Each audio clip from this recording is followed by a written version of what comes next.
ladies and gentlemen, and welcome to the 8th Annual Vanderhaar Symposium. We have a special request for those of you who are sitting on the sides with sort of empty seats. If you could move in, particularly if any other people come in, can you kind of slide in to give them an opportunity to sit down comfortably. And we also, I'm not a modernist. If you have a cell phone on, please turn it off or turn it on vibrate. But thank you. And again, welcome to the Vanderhaar Symposium. Jerry Vanderhaar was an internationally recognized scholar and theologian. He was a beloved teacher at Christian Brothers University. But he was also a practical activist, deeply committed to bringing peace and justice to Memphis, his adopted hometown. It is thus fitting that tonight we honor in his name students past and present who have found powerful ways to improve this community, and that we come together to hear our panelists, groundbreakers, each and every one, building a society of justice, peace, and fruitful lives for all. Jerry would have been truly proud of this occasion, and he would have been glad to see us all here. In his name, I welcome you. Now, we will have greetings from our host institution by Dr. Evelyn McDonald and an opening prayer from Monsignor Albert Kirk.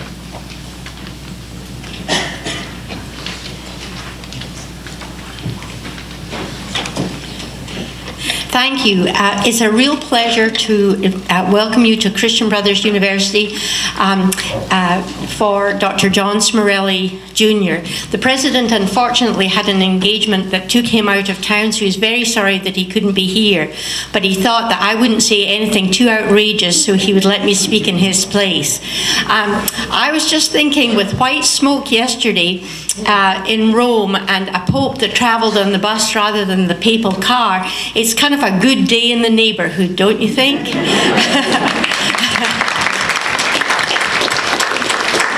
And what better place to come than your Catholic University in Memphis. Here at Christian Brothers University, we're very thrilled and proud to be able to host the Vanderhaar Symposium. Dr. Vanderhaar, I knew him when he was a professor here, and it's a real honour for us to be able to host this. Tonight's topics are so germane to what is going on in society today. So I'm very pleased to be able to welcome Malik, Gabriela, Delvin, and one of our graduates whom I haven't seen for a while, Kyle. So it's very nice to have them here. I think we have a wonderful program ahead of us, so relax, enjoy. Don't put your minds on rest, but sharpen them up, because I think we'll have some great dialogues here. So welcome. And I'd like to invite Monsignor Al Kirk to open our meeting with a prayer. Thank you.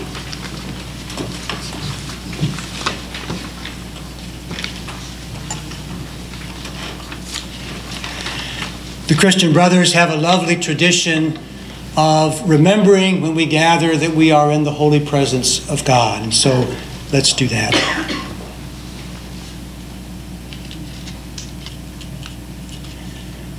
Loving God, we praise you for your love, which has brought us into being and which has surrounded our lives this day. We are grateful that we are citizens of your kingdom living under your reign. You establish your church as a sacrament of your salvation. We pray for our newly elected Pope Francis and ask that you make him a powerful instrument of your justice and peace in the world. We thank you for the insight and courage which enabled Dr. Gerard Vanderhaar to live and teach nonviolent peacemaking. Enable us to be faithful to his memory.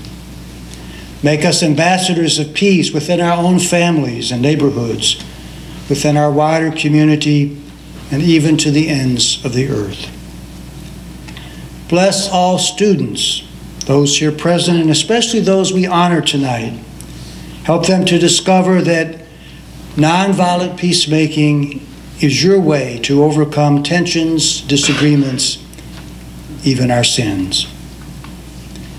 We praise you for the giftedness of our panel. Inspire us to learn from them. Allow us to catch their passion for justice and peacemaking in our community.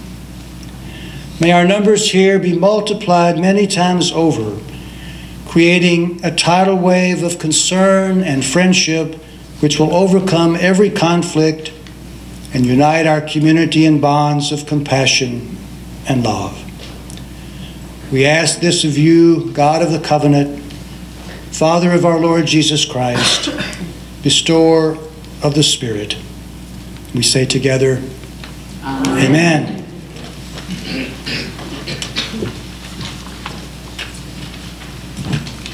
Each year at the Vanderhaar Symposium, we honor students who have contributed richly to our community through their peace and justice work. We had an excellent slate of candidates this year, truly excellent one, and to introduce and present the award to our first place finalist is our friend and colleague from Rhodes College, Dr. Luther Ivory. Dr. Ivory.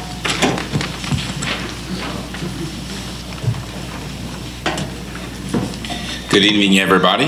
Good evening, everybody. There you go. That's it. That's what I'm waiting for. It's a pleasure to be in your presence today. I want to say to all the finalists who were in competition for this award, you graced us with your work of service, and you've left a legacy for us, a footprints for us to follow.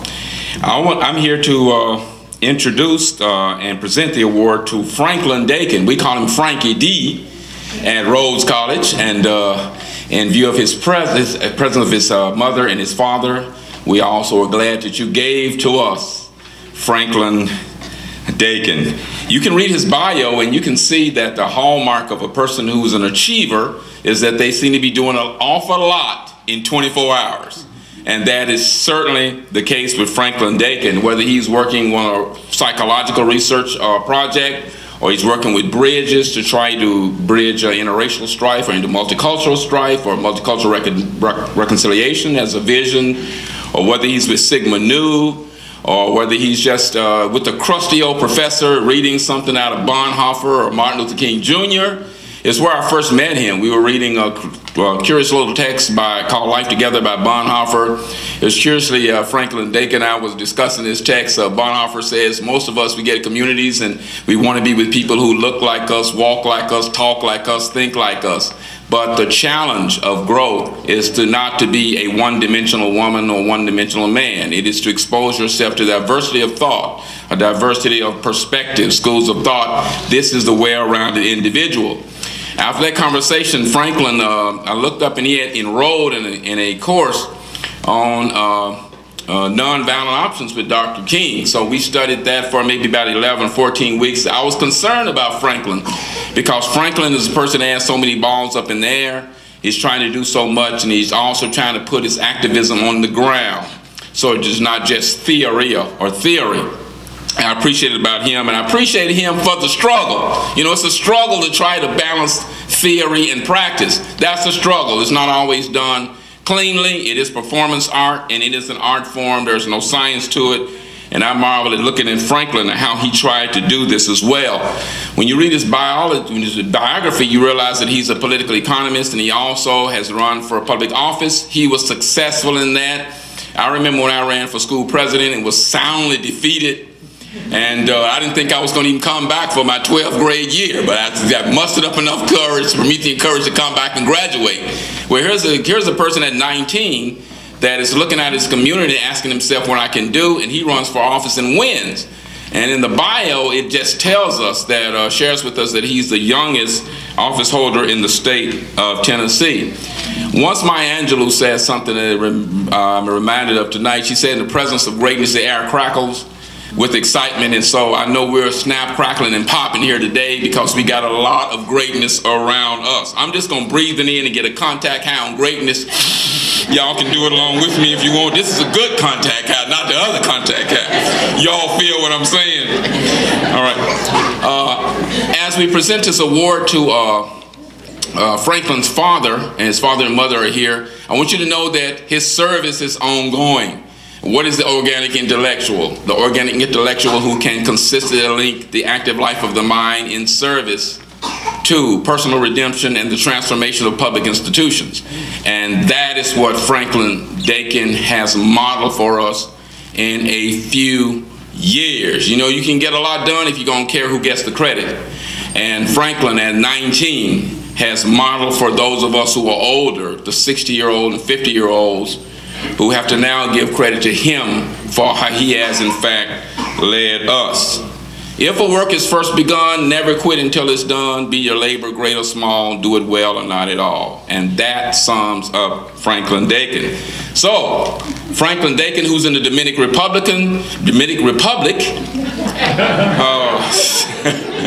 I don't even know a Dominican Republic in New York.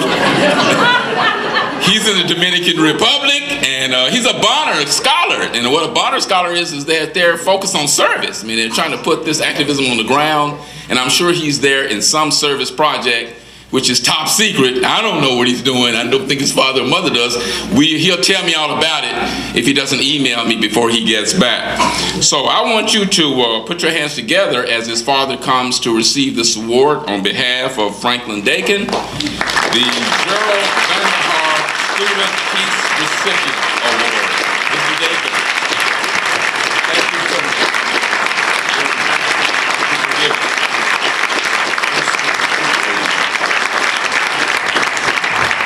I'll be very quick. It's pretty hard to follow Dr. Ivory. I see now why my son spoke so highly about him. But as with most young people, my son, we're pretty much the last ones to know about things a lot of times. So he asked me to come tonight, or asked us to come and receive that award. He would be very proud to be here tonight. He understands his responsibilities, and I know this is bothering him that he could not be here, but he's on a service trip to the Dominican Republic. And all I really know is that he's been doing some building and supposedly helping with some of the schools and teaching English. So that's what I know. We haven't been able to speak to him since then, but I know he really wanted to be here tonight. He knows that there are a lot of great young people in our community that are working hard to make a difference. I see that firsthand a lot because I do teach in the Memphis City school system. So as a retired Army guy, he's very proud of what he does, and he's proud to be awarded this award tonight. So I want to thank everybody, all the speakers tonight. I ran into a couple people I think I know actually. So I really appreciate it. Dr. Ivory, once again, thank you. He really spoke highly of you. And Mrs. Vanderhaar, thank you very much for your husband's service. So thank you.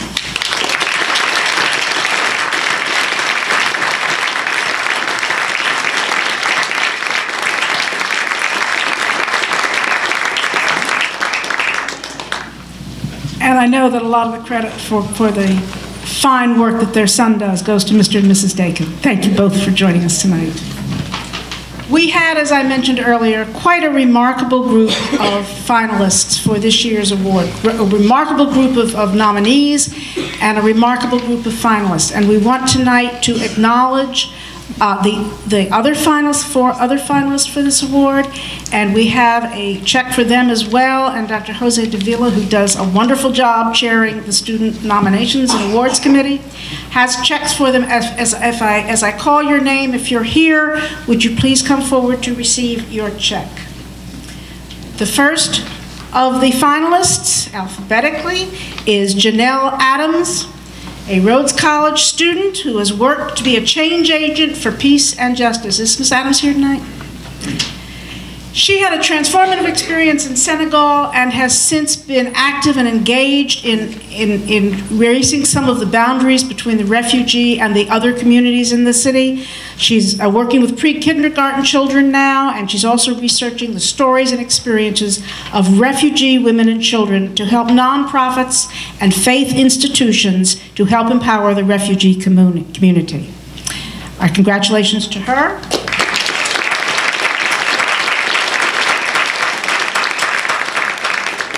Now you may think that I don't know my alphabet because all of the others are way down at the end of the alphabet. We had an Adams, and now we have Aisha Wesley. Is Aisha here tonight? I thought I saw her.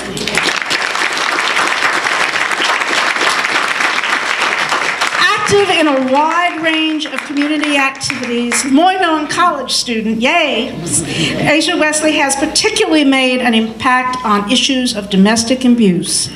She responded with empowering responsibility to the tragic loss of one of our community at Lemoyne, a fellow student who we lost through violence. So Aisha led in building programs of awareness, education, mentoring, and prevention to the campus and to the community as well.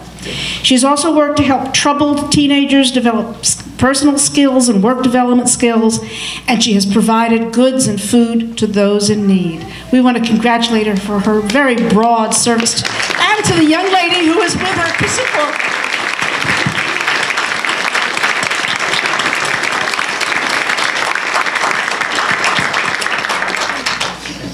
Amanda Wilhite.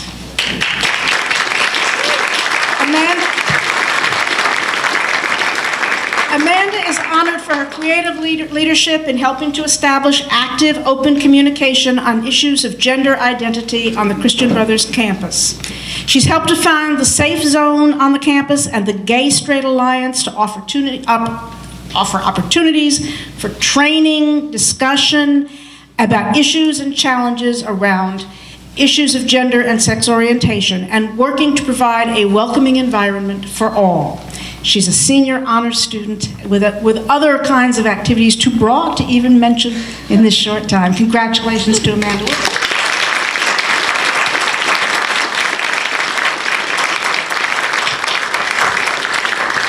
William Zachary.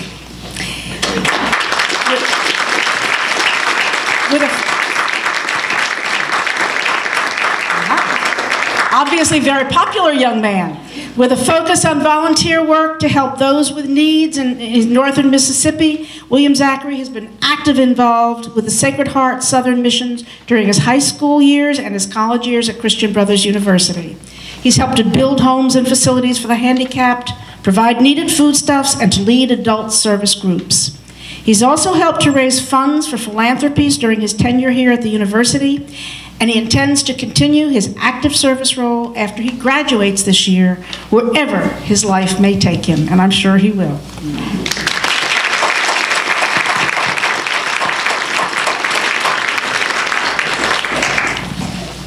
And this year we thought it was an excellent time for us to reflect a little on the continuing work and William Zachary's commitment to his future work. That always happens, I'm sorry. To his future work. Because we have had wonderful student award nominees, and they have all fully justified our faith in them, because every one of them has continued to be rich contributors to our community. And so tonight, we particularly want to honor all of them. Their names are listed on the program. We want to acknowledge those that are here. I know Keone Logan Cercone. Would you stand, please? Keone was a 2011 student awardee. With multiple community contributions, she was recognized largely for organizing programs to feed the homeless, provide support for teenage victims of abuse, and to mentor single parents. All this while she was a student, a wife, and a mother of 4. Keone is currently working at her alma mater, Lemoyne Owen, as she prepares to attend law school in the fall.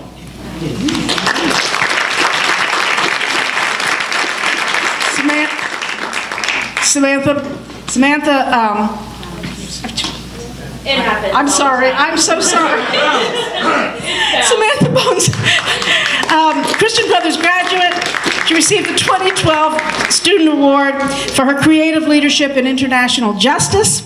And in support of Uganda, she organized the Bolathon to raise funds for a nonprofit in that nation, and she founded Visible Campus to collect books for Ugandan schools. Hoping to be a medical doctor, she's currently an intern at the Church Health Center.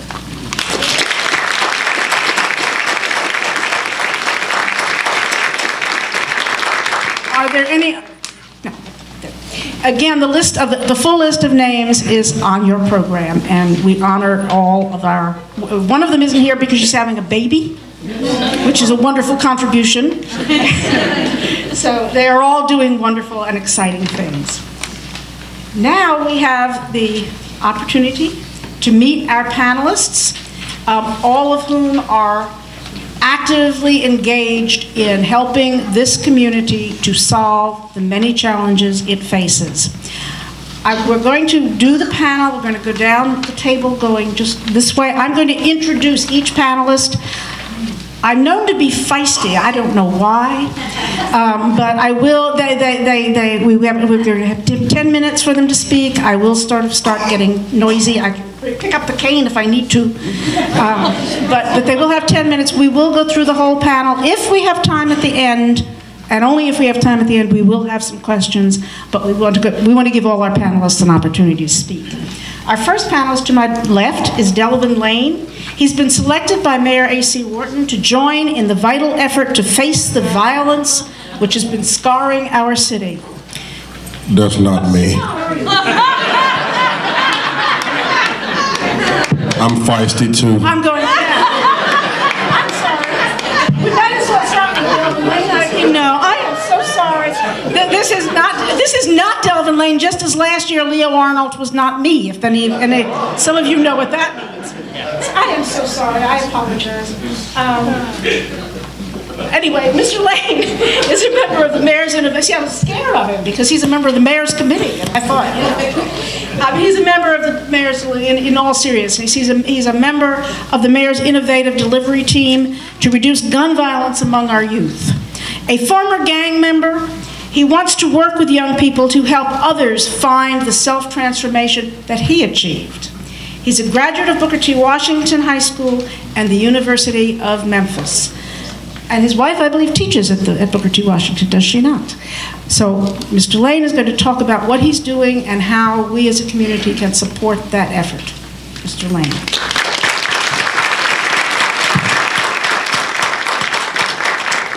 Thank you. I actually will let him take credit for being me because he looks a lot better than I do. So,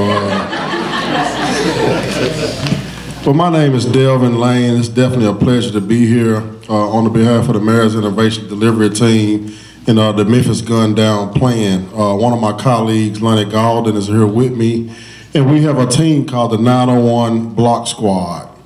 Block stands for Better Lives, Opportunities, and Communities. And what we simply do is go to the streets of Memphis, a targeted place in Frazier and also a targeted place in South Memphis, and build relationships with the guys on the streets, the high-risk youth, and these guys are anywhere from 13 to 24 years old. The cop stats in those areas tell us that 96% of gun violent crimes are happening with guys aged 13 to 24 that's African American. It's sad. We definitely have a social problem.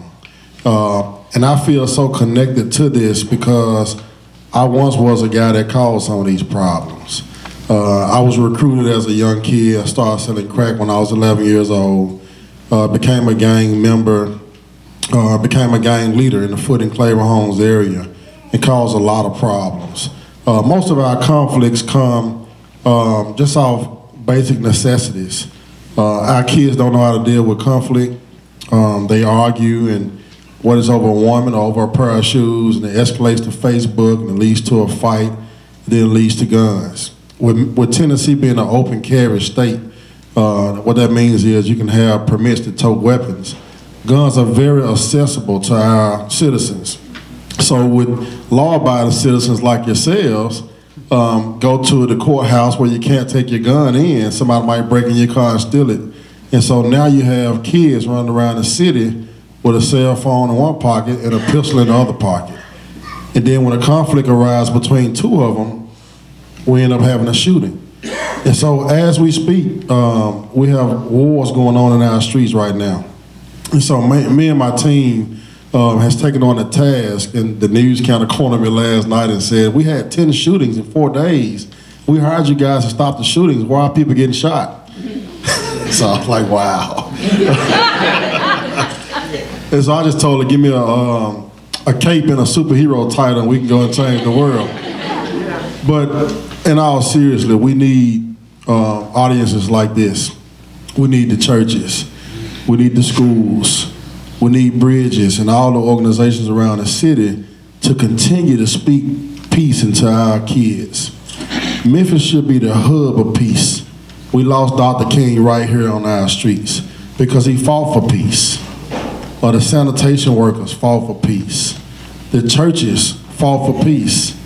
And so this city is known for solving that problem, whether it be racial, whether it be black on black crime, whether it be drugs, whatever it is, we have to come up with a resolution to have safe places or safe zones so these young babies and kids can grow up and play in the park without getting hit by a stray bullet.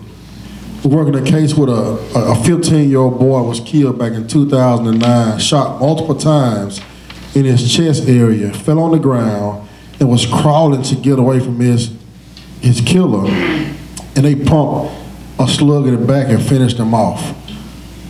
The kid was 15 that died, the kid that was 17 that shot him. It's something wrong with this picture. And so as we continue to try to develop ways and strategies to bring these kids to a place where they can grow up and be kids and not have to worry about being shot and killed, we as adults have to come together first. This city has a lot of organizations, a lot of resources, but everybody's doing it individually. If we come together and share this task, we can change our city. We've all heard the slogan, it takes the whole village. Well, at what point will we, the village, start believing in that and take a stand for peace in the life of our kids? Thank you.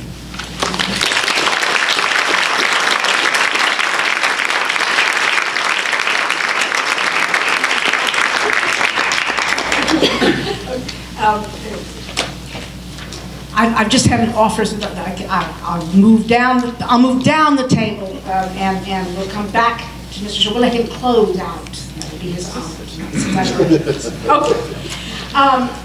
Kyle Kordsmeier, who's at the other end of the table, is the organizing director for Workers Interfaith Network. He approaches the issues of the city with equal commitment and imagination, but from a different vantage point. He's been a long-term community organizer in Memphis. He's worked on issues of diversity and labor rights and hopes to engage a wide variety of constituencies and agencies to build a more just and welcoming community. Mr. Kordsmeier.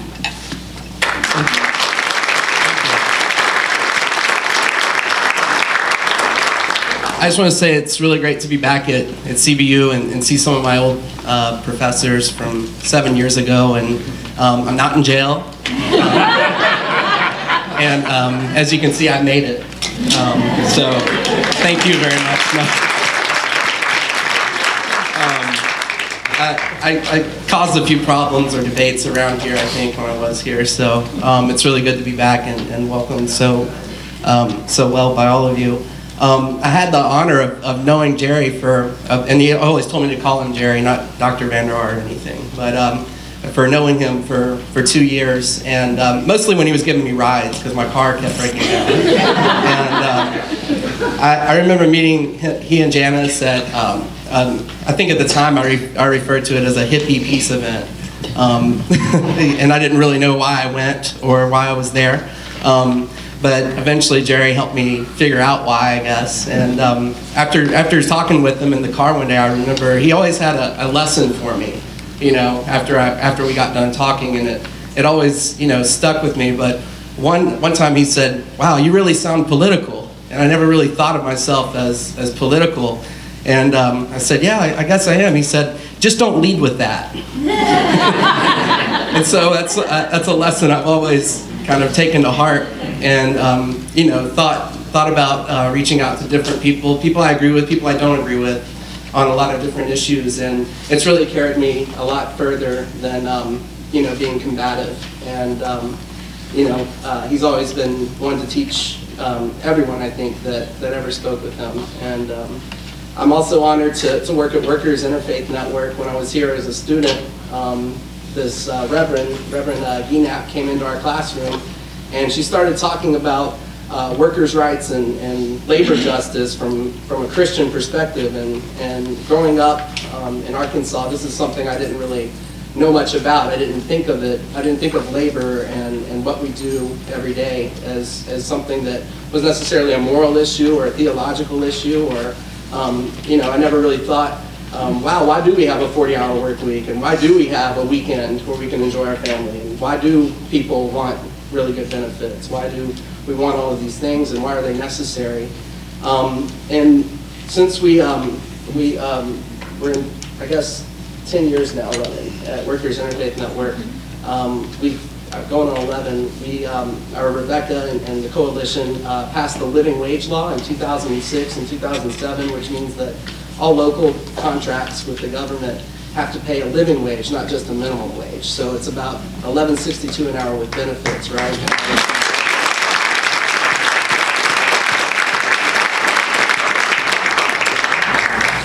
Okay. Can you hear me now? Oh, wow. I'm sorry. I could hear me. So since then, we started the Workers Center, and every Thursday night at 6 o'clock, we have a workers' rights meeting for anyone that has experienced the labor abuse that week at work. And a lot of times, the majority of the time, we have people that experience wage theft, where they're not being paid all the wages they're supposed to be. It could be overtime hours. A lot of you college kids like me work in restaurants or worked in restaurants, and you don't get those tips sometimes. Sometimes when you pay on the credit card, a lot of those tips actually don't make it to the worker. Or sometimes when you're tipping in the jar even, you know, and trying to help the person at the front out, they don't get those tips. And then at the end of the night, a lot of times, they'll ask a waiter to pay off some of those tips to the back because they're not paying them right and taking more out of your pocket to try and pay their workers just to get by.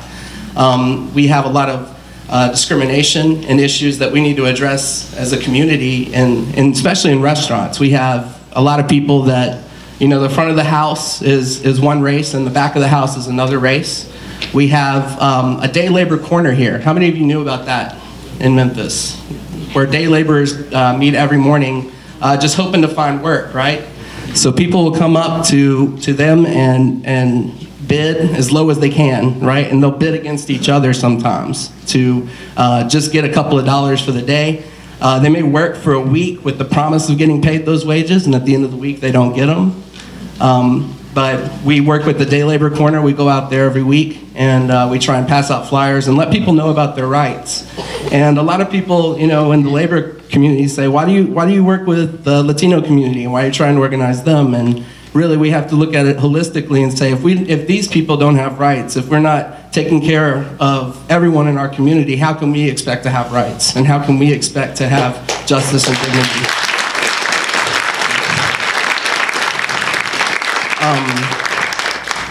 So a lot of our work isn't political, but this year we tried to pass a wage theft ordinance locally to go after some of these employers, these chronic and habitual abusers of laborers in our city.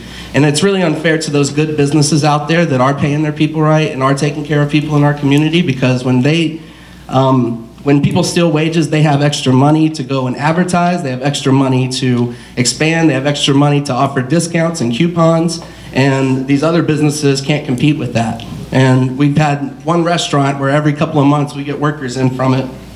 And back when I was in college, there was only one restaurant, and now there's 5 set up around town. So this is an epidemic, unfortunately, that we've tried to slow down. And now with the state legislature, today they passed a bill in the Congress or the House, and it's going to go to the Senate next week, trying to get rid of our local living wage laws and also our anti-wage theft ordinance. So unfortunately, it looks like the work that we've done the last 10 years is going to be set back, but we are hopeful that with people like you, with people in our community, we're going to stand up and fight back for all the individuals that have cases, and we're going to keep pushing forward, and we're going to push for positive solutions. And I just want to say thanks again to the Christian brothers and to Jerry and Janice for touching me in so many different ways, but really just shaping my worldview and changing my worldview. Thank you.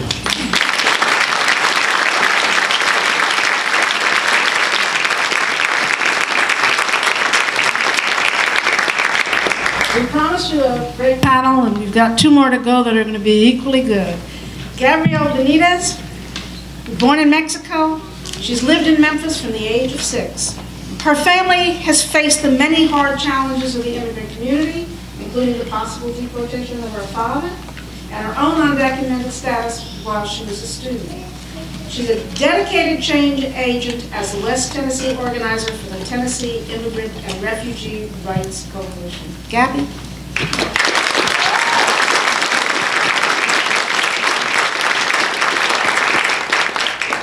Thank you for having me. I'm really excited to be part of this panel, and I'm excited to be, looks like, a female part of this panel. So I'm blessed among several great men. But I do want to put it out there for the women and see the work that we're doing out here in the state of Tennessee as well. So I am the West Tennessee organizer for Tennessee Immigrant and Refugee Rights Coalition, and as you've heard, I have been in this country since I was 6 years old. I was raised in the Mid-South. I grew up in Memphis and later graduated from Northwest high schools, which are interesting to see. I graduated from South Haven High School. And as I was growing up, so many things happened in my family and in my household, but it wasn't until I was getting to the junior and 12th grade that it really hit me home how important 9 digits in this country are, right? As I was applying for a couple of colleges, and a couple of classmates were really excited and asking where I was going to apply and what I was going to do, I started looking at these college applications, and there was a 9-digit blank that I had to fill out, and fortunately I sent it in blank because I didn't have those 9 digits. And then came back those letters saying that I couldn't attend that college because I lacked those 9 digits, right? So that's where I discovered, or that's where I understood, because I knew I was undocumented, but that's where it really hit me of how it's gonna impact my life. Then I started getting involved with this organization, Turk, because I heard about the DREAM Act. And the DREAM Act, Development, Relief, and Education for Alien Minors Act, would be a piece of legislation that would allow undocumented students to be able to go to college and or to go to the military if that was the choice for 2 years, providing a pathway to citizenship. This piece of legislation has been around for about 11 years now and still hasn't seemed to pass on as a law.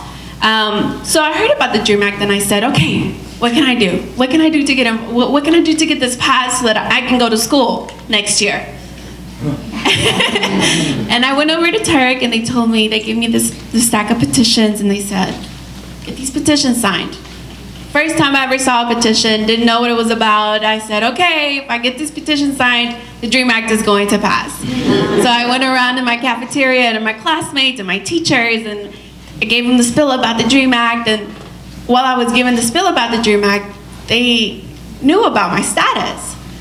Something that throughout, the years, something that I just never shared, particularly with my classmates or my teachers. And so it was really, to me, that was an experience, and to see their faces and their reactions to say, you're undocumented, you don't have papers, but you speak English. But I've known you since 6th grade. And that was a reality that, it was a learning experience both for me and for my classmates and my school and my professors. So I was really excited because I got this stack of petitions signed.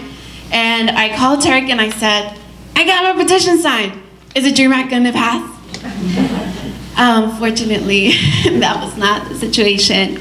But I was able, through this petition drive and through sharing my story, or what we call now coming out of the shadows, coming out as undocumented, I was able to get a little Underground Railroad support system of my own, which gratefully and thanks to God, I was able to go into college. And just when I was giving up and thinking, this 12th grade graduation, me walking across the stage with cap and gown is gonna be the last time I am able to walk across that stage, because of that Underground Railroad was not the reality. So I was able to attend to a local community college and later on to the University of Memphis, and I've graduated. But while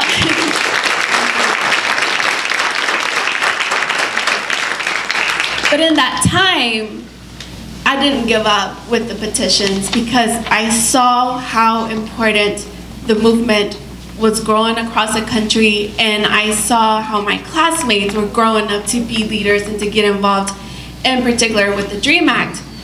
However, when I was in transition from community college to the university, when I thought that the problem was just with undocumented youth, I got another kind of flash to reality, and that was when we got a phone call from my father saying that he was detained. And probably you guys that are in this room that hear me talk my story, I always cry, and so I'm trying not to get to that point today. But yeah, so I was able to see, and my family was able to feel what it, you know, knowing that my dad had been detained by a simple traffic stop and what that was going to mean for our family because, again, of the lack of those 9 digits. So my dad was put in the back of a police car, but immediately was transferred to immigration because of his status. Him being here for about 10 years, having all citizen children except for myself, and just living a life already here in the country, was going to be sent back. So he was in a detention center for about a month and a half. I'm the oldest, and the youngest of my siblings is 8 years old, so he didn't really know what was going on at that time. And that's when I realized it's not just about me, it's not just about my education, it's about families that are living through this every day. And in this country, there are 1,100 families that are being separated on an everyday basis. More than 400,000 families have been separated in 1 year. And through the Obama administration, more than 1 million people have been deported. Record history. This is something that a lot of our people, a lot of our community, a lot of our classmates, a lot of our co-workers, a lot of our bosses don't know about. And that's the reality that we are facing, particularly here in Tennessee as well. This is an area that sees the most immigration rates, along with other southern cities of the United States, and anywhere across the country. And our job here at Tennessee Immigrant and Refugee Rights Coalition is to educate and empower the community for them to stand up and come out. For you to hear that story. For you to see that these people that are being deported and that are being separated are human beings. And because the word illegal is being put out in the media, dehumanizing those individuals, and the passage of these hateful laws is something that we want to stop. So I work in particular with the immigrant community, with the Latino community, but Tennessee Immigrant and Refugee Rights Coalition is a statewide coalition that's also 10 years old. And we work in particular also with the refugee community. And I think that has created a different bond because we're able to see in particular with our Muslim brothers and sisters also the kind of hate that they are facing. In our state legislature, we not only are seeing laws that are taking away living wages, but we're also seeing laws that are separating and deporting families, but we're also seeing laws that are keeping away from religious freedom. And that's something that we're working together on so that we can see together more the similarities in our different communities rather than the differences, so that we can really empower ourselves and stand up for ourselves. So that's a little bit about it.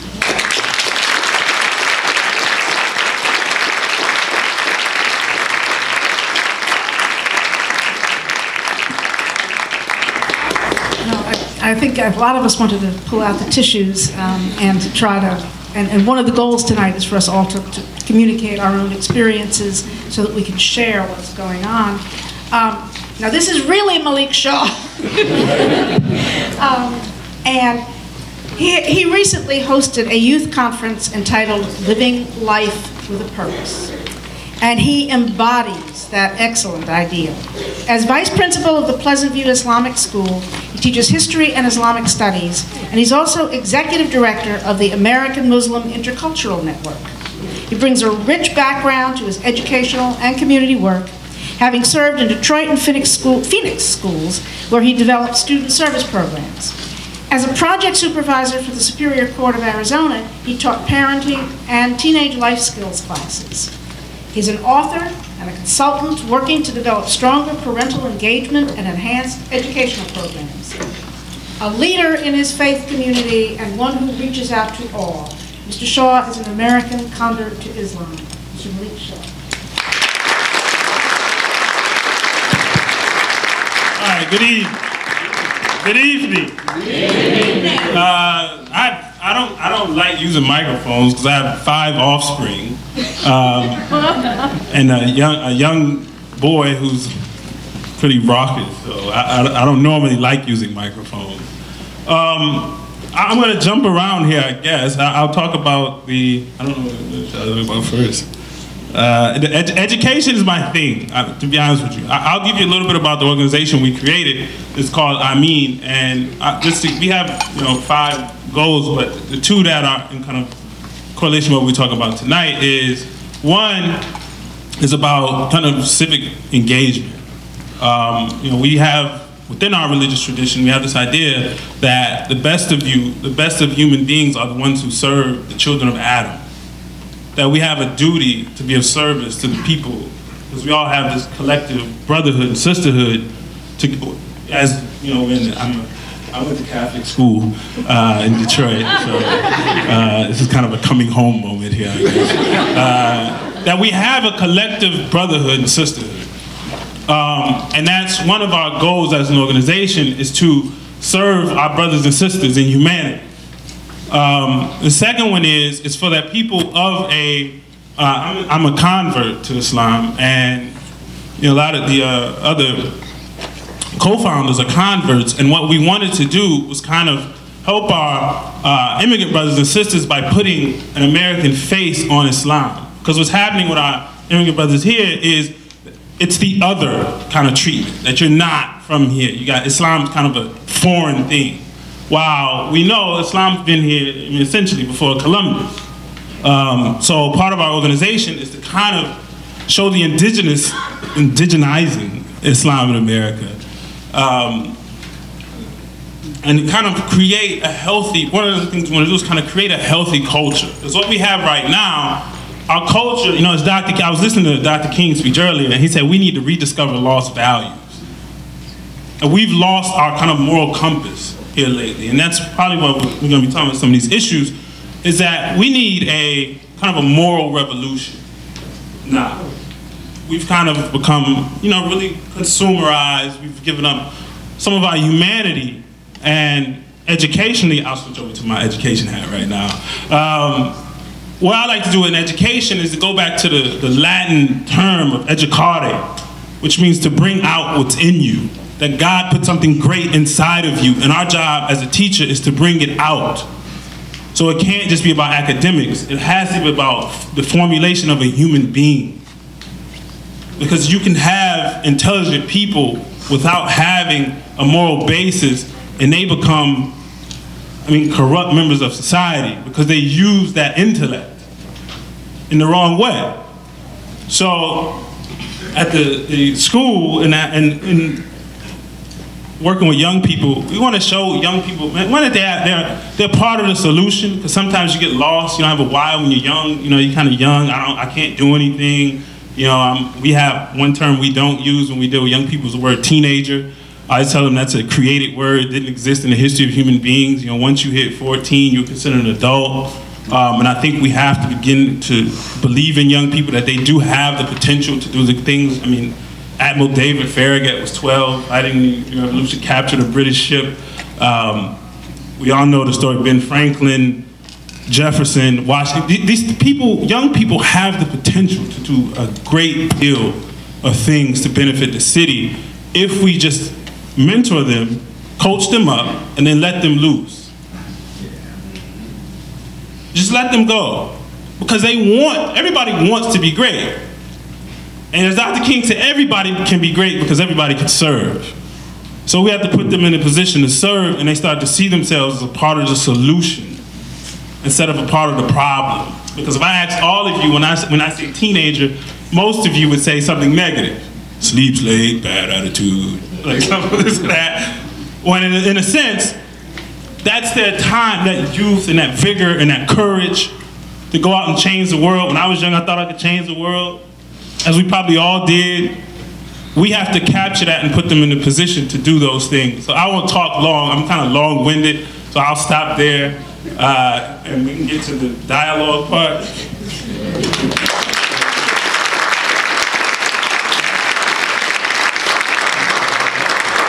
And indeed, we do have some opportunity for rich dialogue. As we can see, we have different perspectives, but we have kind of shared goal of openness, communication, and trying together to face the problems that we all share. So given that, we have time for dialogue.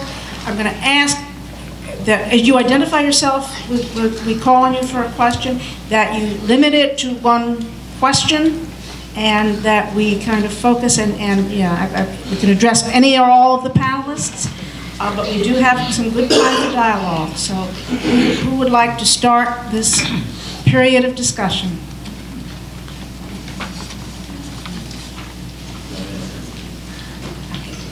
Okay, please.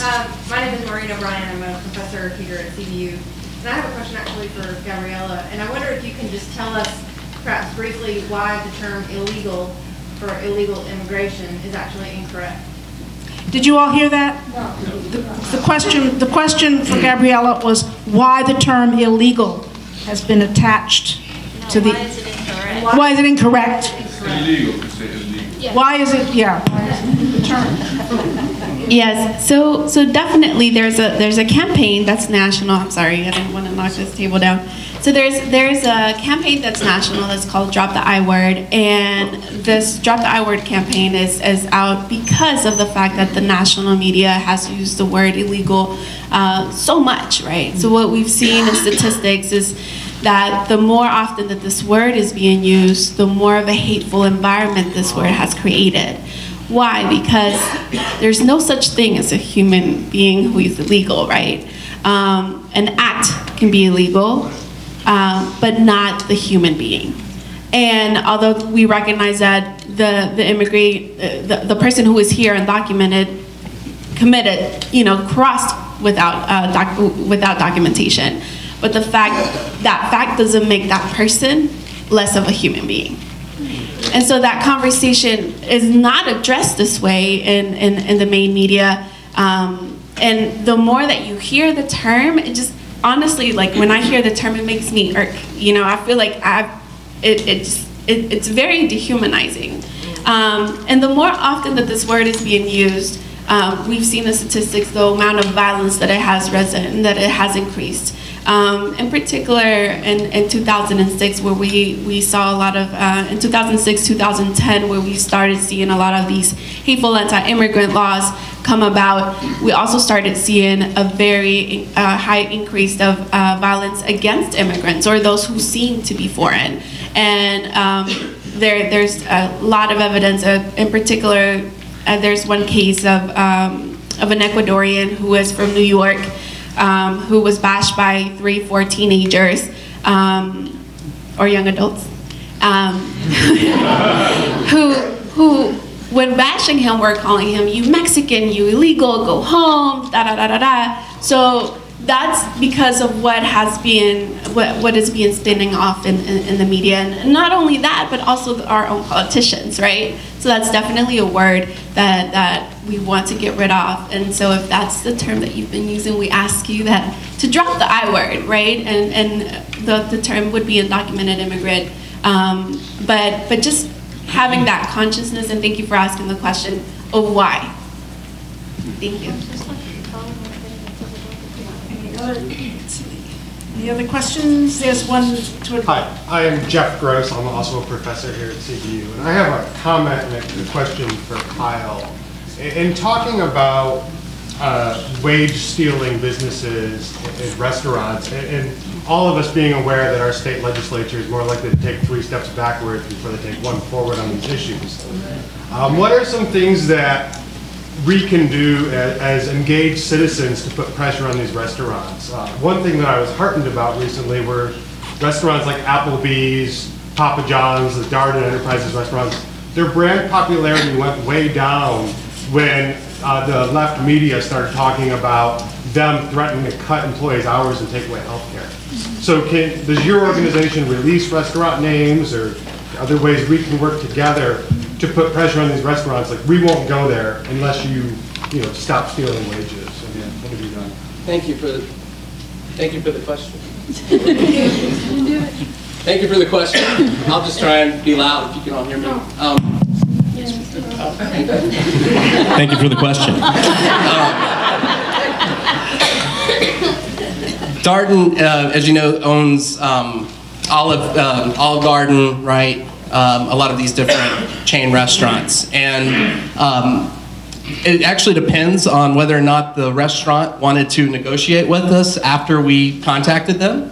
This restaurant that I'm speaking of that now has 5, I actually can't legally name it because of a contract I've signed with them with the last workers, right? So until I get another case and they're not willing to negotiate, I can't release that information. But yes, the ones that are not willing to negotiate, we might be in the paper one week, or we might be in front of your restaurant having a picket, or bringing clergy members and community members to say, this isn't right, this isn't fair, you owe this worker. We've had one worker in Mississippi who was owed over 1.5 years worth of wages. He was working for chips and tips, literally.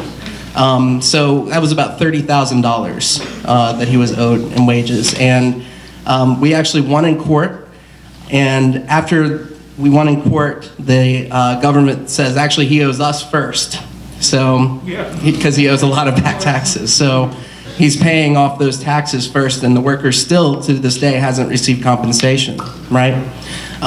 So what we try and do as an organization is we take in the worker's case, and we let them know that it's their case. It's not something I'm gonna just do for them, but after these workers have put in the time of creating their proofs and getting their case together and us helping them with that process, then if it comes down to they don't want to negotiate, and do you want to do a campaign? If the worker agrees that, yeah, I want community support to get what's owed to my family, then yeah, we're going to stand out there and show us solidarity with that, and we're going to try and put it in the paper, in the news, whatever we can. We had one worker, and I think a lot of these conflicts in our community actually go back down to poverty. And one of our workers, she came in and she was owed about $450. And a lot of people think that's not a lot of money. To me it is, but some of us in here don't think that. And she wasn't going to go out and wasn't going to protest because her husband just said, no, don't worry about it. We don't want to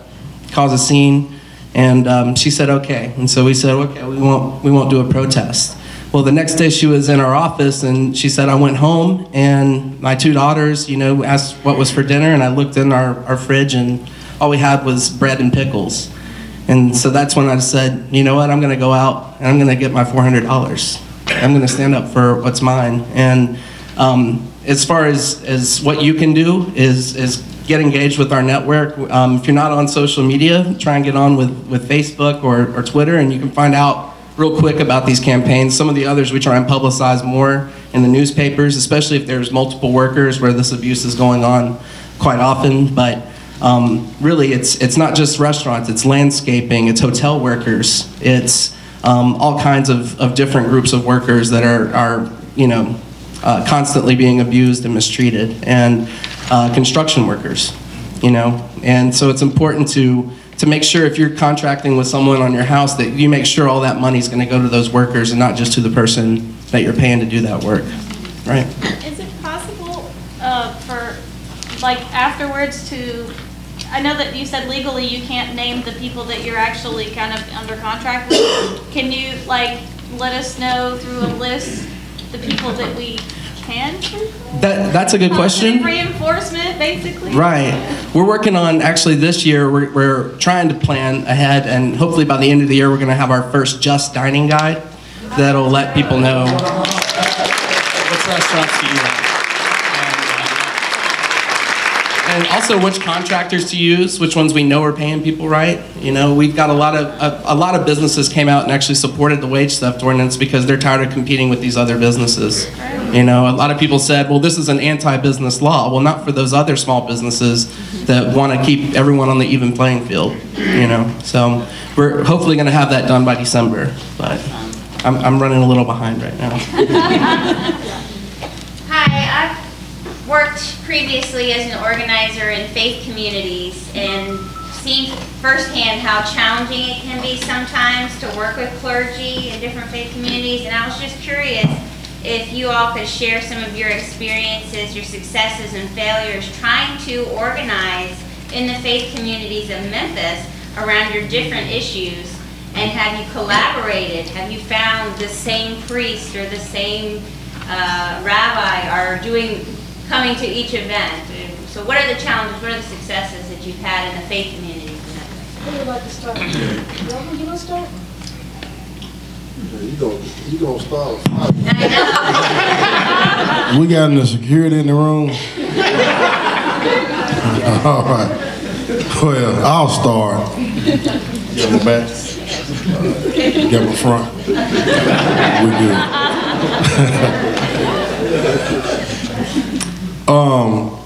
You know, working with faith-based is both a curse and a blessing.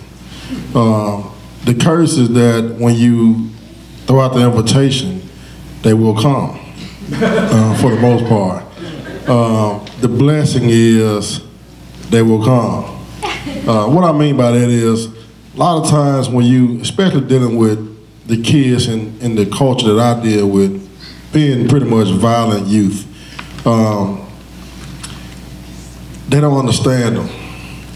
And I can speak for the African American church especially, because we have like 13 on one block in the inner city.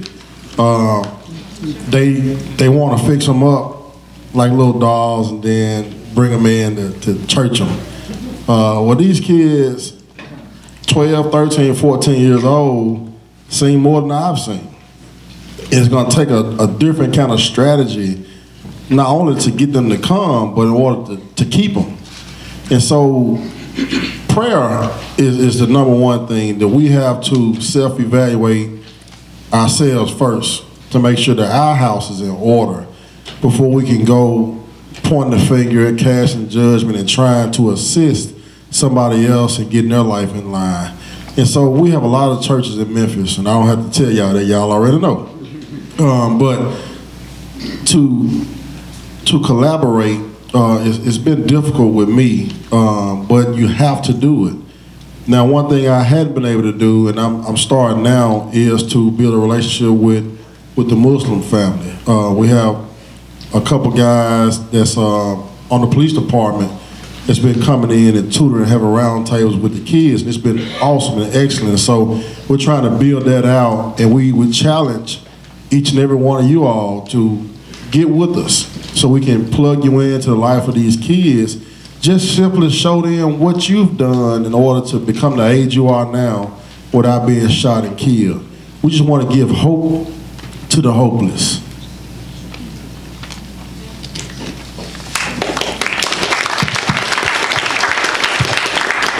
So the question is about working with different religious leaders, right? I'll tell you, I'm not brownie pointing here. The Catholic community, because I think service is such a big part of the tradition, has been really helpful. What I see now within, you got the protection? What I see now within religious communities in America is sometimes I think we've lost that desire to go to the least of these and work with those people, because it is dirty work. And you know, as a friend of mine from one of the Christian communities he said, look, religion and comfort don't mix. And I think right now, a lot of, you know, and myself included, because I think that's the struggle. I mean, I think that's just the struggle of just the human existence. how much do you struggle with trying to make the world a better place while at the same time seeking your own level of comfort? It's kind of this Du Boisian, you know, double consciousness of how much do you give, but in a sense, I think, and just part of a religious community, I feel like we're failing those kids. One, by not being ethical and telling young people and young women, and this is where I do kind of have a bone to pick. I'm from Detroit, so we got 15 churches on every corner. And some of them are called First Tennessee Missionary Baptist.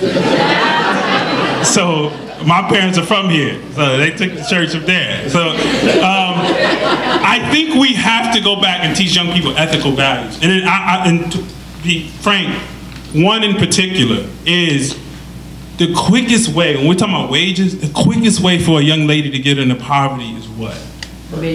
Have a kid out of wedlock.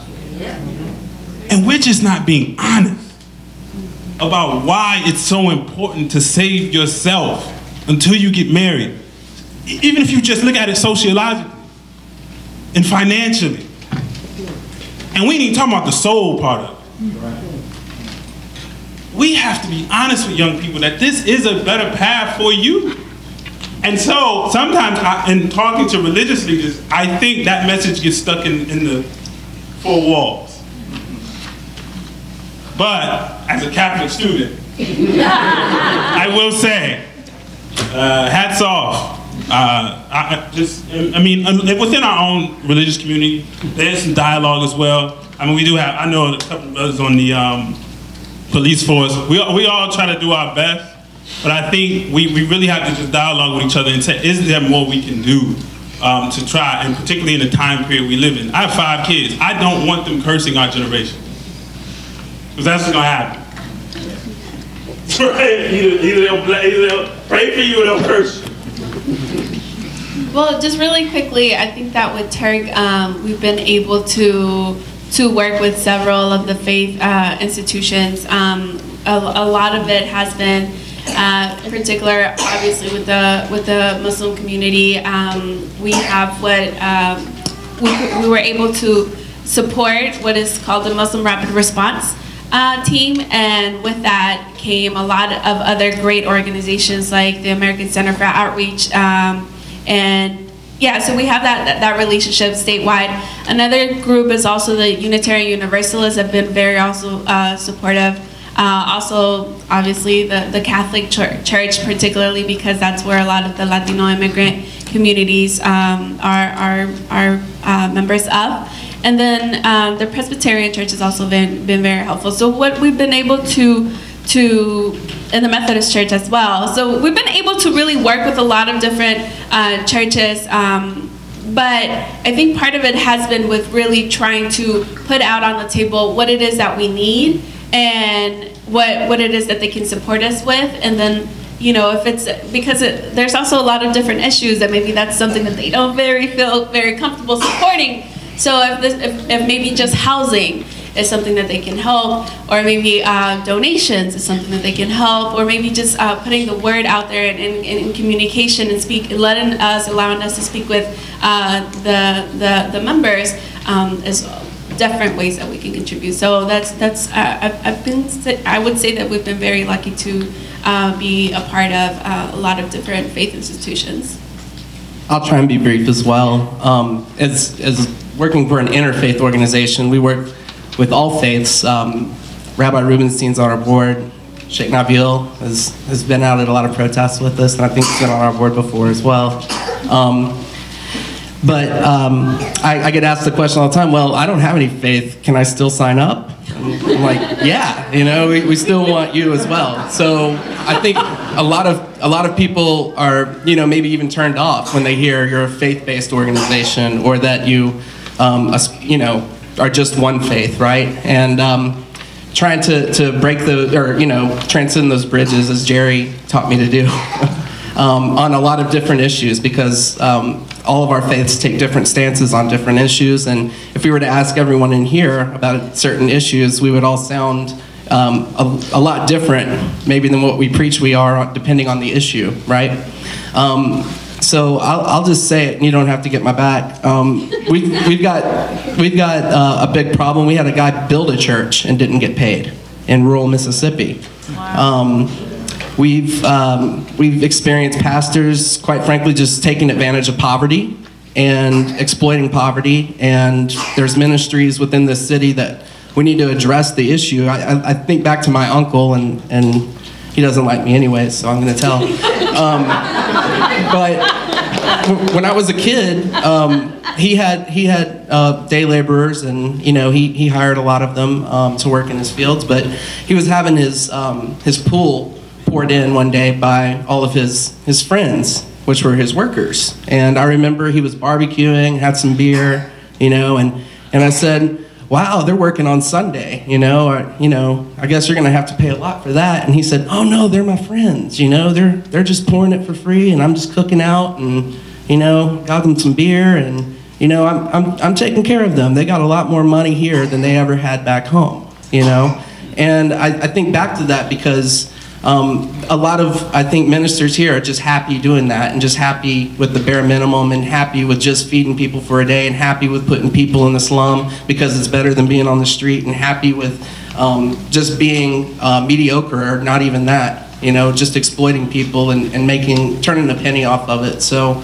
I think it's important for all of us to address it wherever we are, and within our own faith and outside of that. We need to call people out where they're at. And that's the hard thing to do a lot of times. It's not comfortable, it's not fun, it's not pretty.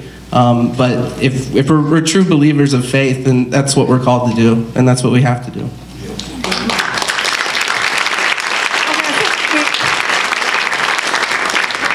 We have some really forthright panelists. I think we have time for one more question, and I see the young My name is Sean.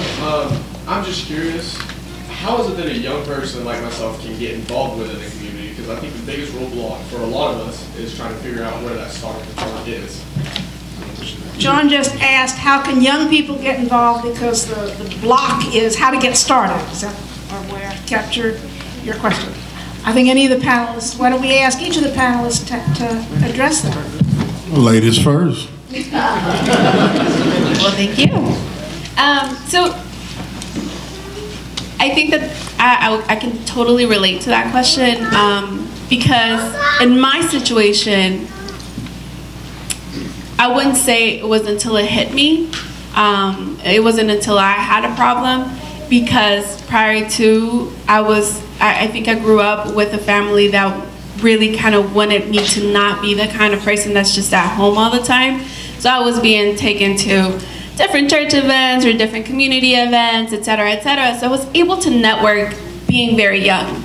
And networking really helped me, in particular, knowing about situations and learning about situations that I didn't know of before, and just kind of really having mentors there to let me know what it was that I could help with. Whether it was just babysitting, because sometimes babysitting is a very important key element to organizing.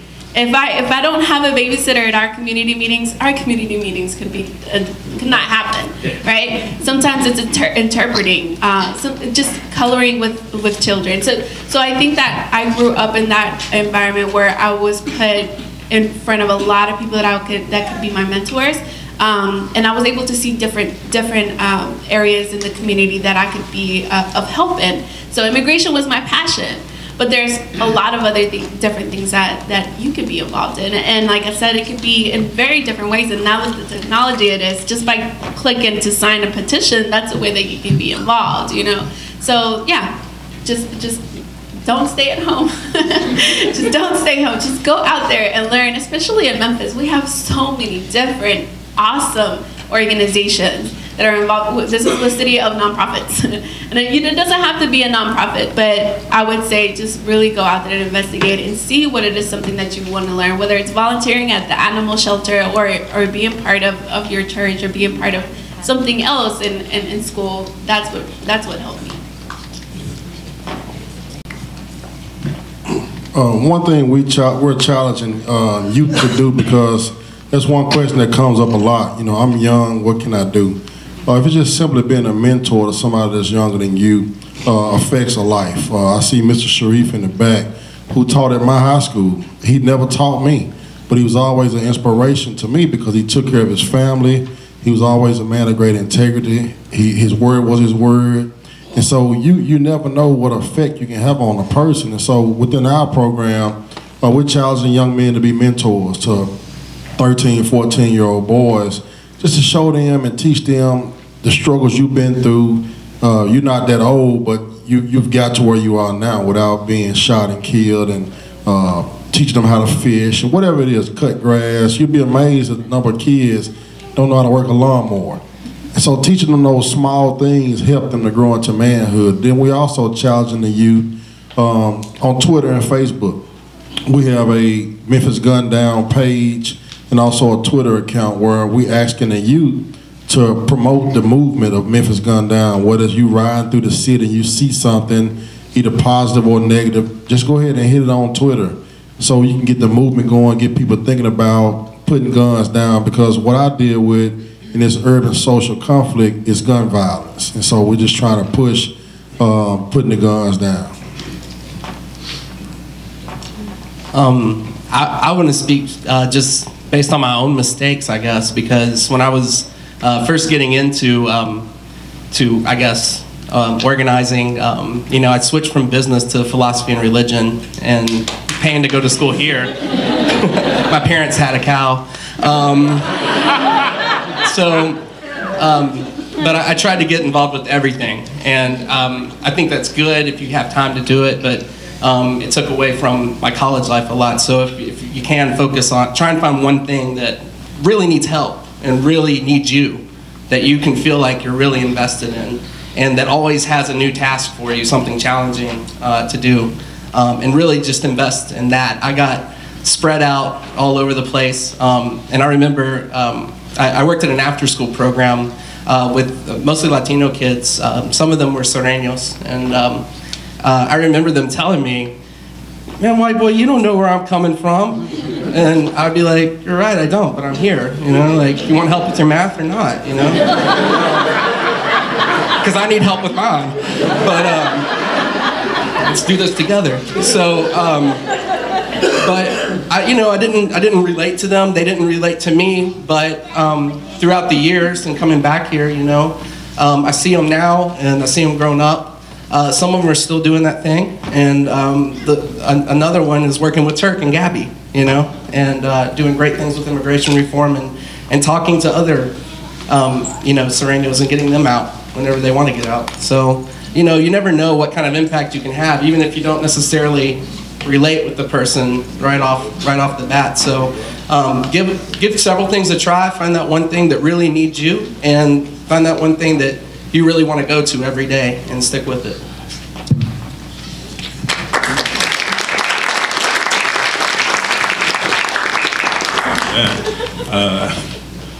How old are you? You don't mind me asking? 19. Oh, 19.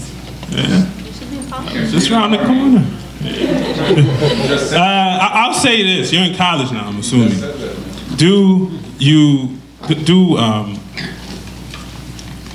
I'll ask the same question I asked. I used to major in engineering. And I left to go to history. So, find what you're passionate about. And that requires you spending a lot of time with yourself. Get everybody else's voice out of your head. Find what you're passionate about, and then develop the courage to be a servant. Because that requires a lot of courage. And you'll find opportunities just throughout your day to be of service to other people. The guy standing on the corner, somebody needing their books picked up. You'll find opportunities to serve. And there's a soup kitchen downtown that services people with HIV and AIDS. Spend some time there. You have to empty yourself. Just empty yourself, in the sense of empty your own desires to want to just take care of yourself, which sounds like you're doing right now, and just have a desire and the courage to be a servant. And you'll find opportunities, and God will bring you the opportunities to be a servant. It doesn't require a whole lot, just a heart that loves people, and the opportunities will come to you.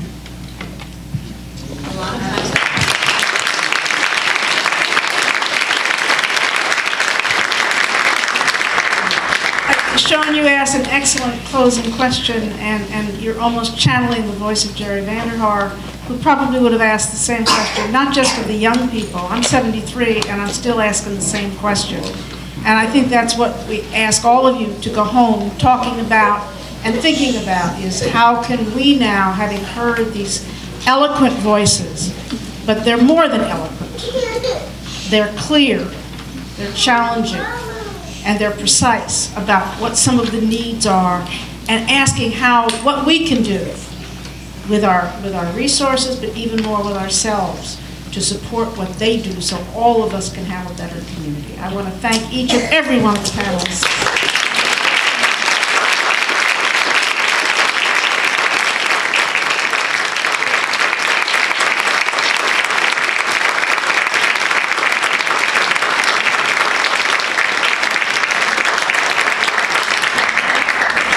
I want to make a few quick acknowledgments. This event would never be possible without the commitment, dedication, hard work, sometimes cajoling efforts of our chair, Janice Vanderhaar. Janice.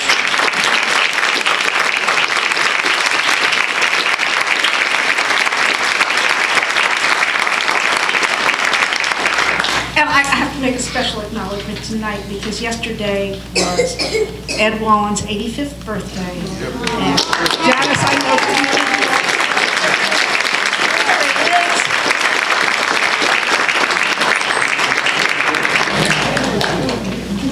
you. And for all of the steering committee members who are here, sort of give a wave.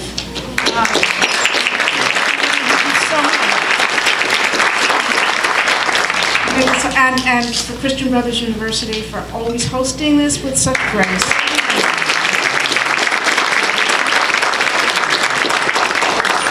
Now, for all those questions you may not have had to ask, and to give you an opportunity to meet not just the panelists, but our special honorees tonight, all of the student award winners, past and present, you're all invited to the reception for further dialogue and fellowship.